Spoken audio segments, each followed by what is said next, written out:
देखिए, आप सब लोग यहाँ आए हैं, एक बार पहले शांत होइए। ये अनुशासन आपको दिखाना होगा। बैठ जाइए, बैठिए पीछे, तो बैठिए पीछे, बैठिए भैया, बैठिए पीछे, बैठिए सब लोग, बैठिए।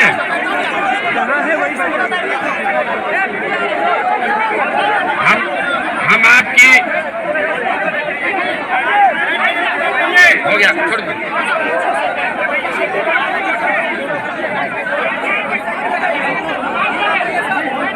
हम आपके आंदोलन में क्यों आए हैं? आपके आंदोलन में इसलिए नहीं आए हैं कि हमें छात्रों की राजनीति करनी है। हम 2-2.5 साल से बिहार में पैदल चल रहे हैं और आप में से जितने छात्र यहाँ आए हैं, आप जिस परिस्थिति में रहते हैं, यही चौधरी साइंस कॉलेज में हम भी पढ़े हैं, यही लॉज में रहे हैं, आपका दर्द समझते हैं, टिफिन का खाना खाया है।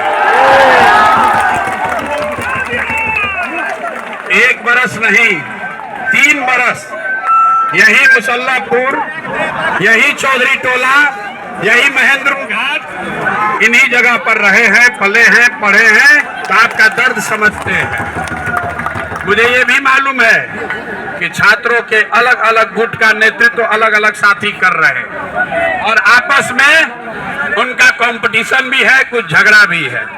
मैं सबसे हाथ जोड़कर विनती करूंगा, अगर जहाज डूबेगी तो उसमें सब लोग डूबेंगे, कोई नहीं बचेगा। इसलिए मेरे भाई, अगर अपना भविष्य की चिंता आपको है तो गुट में मत बटिए, प्रशांत किशोर के भी गुट में मत आइए, आप अपना गुट बनाइए। आपके साथ हम खड़े हैं। खड़े किस लिए हैं? आपके री एग्जामिनेशन के मांग के दिन हम नहीं आए थे, लेकिन जिस दिन आप पर लाठी चली है उस दिन आए हैं। और यहाँ प्रशासन ने बड़ा पुलिस लगा रखा है, किसी का दम नहीं है कि हम पर लाठी चलाए बगैर आप पर लाठी चलाए। इसलिए आए हैं।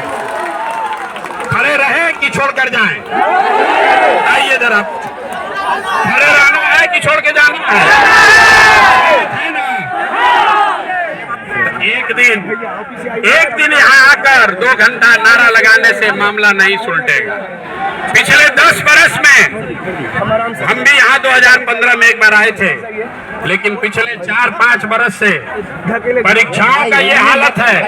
कोचिंग सेंटर, सरकार और ये भ्रष्ट पदाधिकारियों के बीच में छात्रों का जीवन बर्बाद हो रहा है। यही पटना कॉलेज और साइंस कॉलेज से बढ़कर लड़के IAS IPS बनते थे। आपको मालूम है कि अगर आज आप कोचिंग न करें, अपना पेट काट करके आपके माँ बाप पैसा देकर आपको अगर कोचिंग न कराएं, तो खाली कॉलेज के पढ़ाई से कोई परीक्षा पास नहीं कर सकेगा। ये नीतीश कुमार ने दशा बनाई है।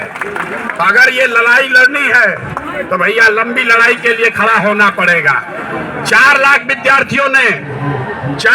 विद्यार्थियों ने परीक्षा दिया है और यहाँ पर 4-5 हजार बच्चे आए हैं। क्यों आए हैं? सिर्फ 4-5 हजार बच्चे क्यों आए हैं? जब 5 लाख आदमी खड़ा हो गए तब सरकार आपकी बात सुनेगी। 2000 आदमी आने से नहीं होगा।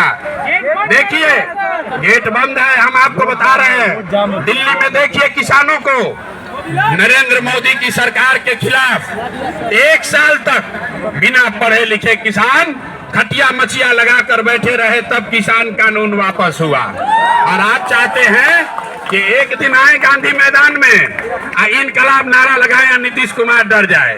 तो भैया नीतीश कुमार की सरकार जानती है कि लड़के एक दिन आएंगे, नारा लगाएंगे और फिर थक के जाकर फिर वहीं जाकर बैठ जाएंगे। इससे बात नहीं बनेगी। अगर लंबा संघर्ष करना है, एक बार बिहार में पेपर लीक को, नौकरियों में भ्रष्टाचार को, डोमेसाइल को अगर खत्म करना है तो सभी युवाओं को खड़ा होना पड़ेगा। अभी बात बनेगी। आप तैयार हैं कि नहीं हैं? जोर से जरा बोलिए, हाथ उठाकर पीछे तक तैयार है कि नहीं है? तैयार है? यहाँ गांधी मैदान में क्यों बुलाया है आपको?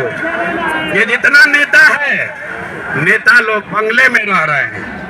हमसे अभी मीडिया वालों ने पूछा है कि सरकार ने परमिशन नहीं दिया है। अब आप बताइए, यहाँ जितने छात्र आए हैं, किसका घर इतना बड़ा है कि इतना बच्चा बैठ के बात करेगा? और बच्चों के लिए गर्दनी बाग में नाला के किनारे एगो टेंट लगा कर दिया है सरकार ने, अपने बगल में रह रहा 6 एकड़ जमीन में।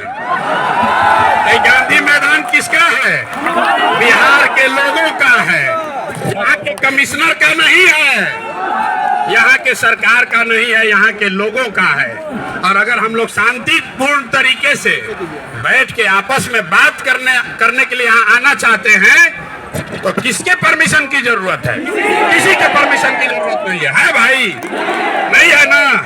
गांधी मैदान सरकार का नहीं ना है। हम लोग यहाँ कोई धरना प्रदर्शन नहीं कर रहे हैं, गाली गलौज नहीं कर रहे हैं, अपनी बात कहने और आपस में मिलजुल कर बात आगे का रास्ता निकालने आए हैं। और रात में 1 बजे लिख कर दिया है कि इसका परमिशन नहीं दिया जाएगा। मेला लगाने का परमिशन है?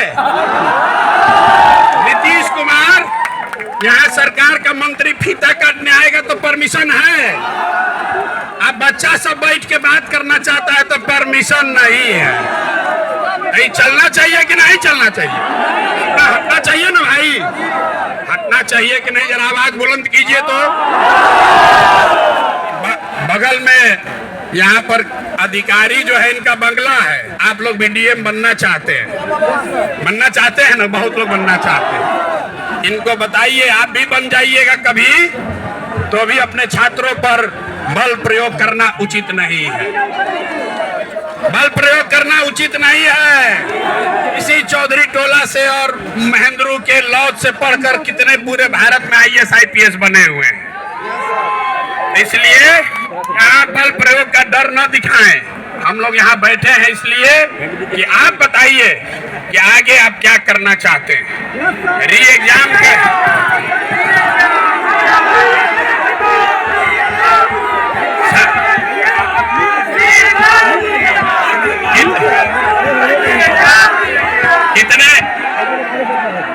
कितने लोग ऐसे हैं जो समझते हैं। हमको बहुत लोगों ने आकर कहा कि भैया कल एग्जाम में अनियमितता हुआ है, किसी को पेपर लेट से मिला। बापू सभागार में 12,000 विद्यार्थियों का एग्जाम फिर से हो रहा है। 18,000 ये दिखा, सरकार कह रही है कि अनियमितता हुआ है, इसका प्रमाण लाइए। तो भाई अगर अनियमितता नहीं हुआ तो 18,000 का एग्जाम फिर से दोबारा क्यों ले रहे हैं? ये बताइए। सबसे बड़ा सरकार खुद प्रमाण दे रही है कि 18,000 विद्यार्थियों के साथ अनियमितता हुई है, तभी तो फिर से एग्जाम हो रहा है। और वो 18,000 जो विद्यार्थी फिर से एग्जाम देंगे, उसका प्रश्न पत्र आसान भी आ सकता है और कठिन भी आ सकता है। अगर प्रश्न पत्र आसान आ गया तो अब 2,000 लोगों का सिलेक्शन होना है, तो 18,000 में इन्हीं लोग का सब सिलेक्शन हो जाएगा, पीछे वाला सब छूट जाएगा। छात्रों के मन में ये डर है कि ऐसा ना हो जाए कि जो लोग वापस, जो हमारे साथी अपने भाई आगे एग्जाम देने जाएंगे, उनको कोई ज्यादा एडवांटेज या डिसएडवांटेज हो।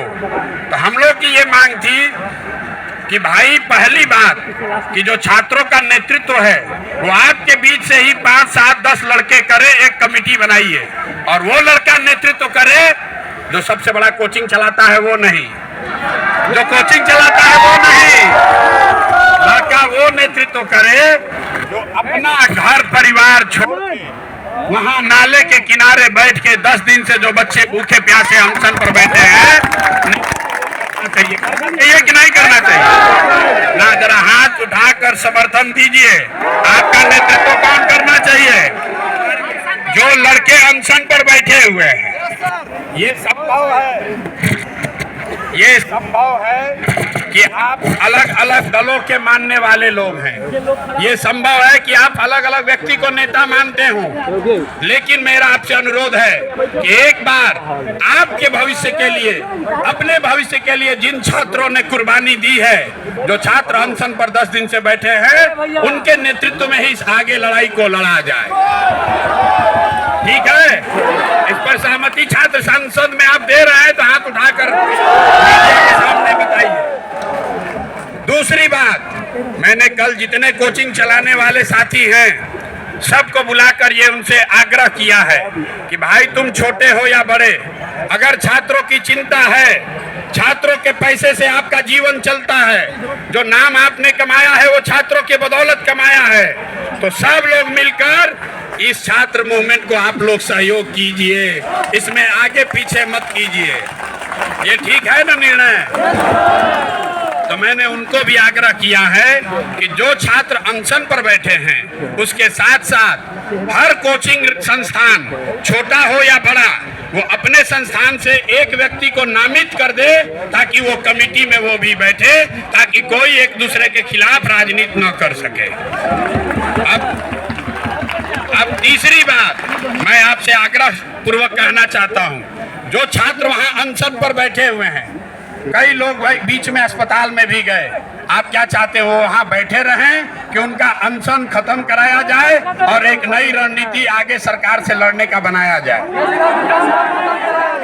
अनशन खत्म कराया जाए या फिर उनको अनशन पर वहीं धरना स्थल पर बैठे रहने के लिए प्रोत्साहित किया जाए?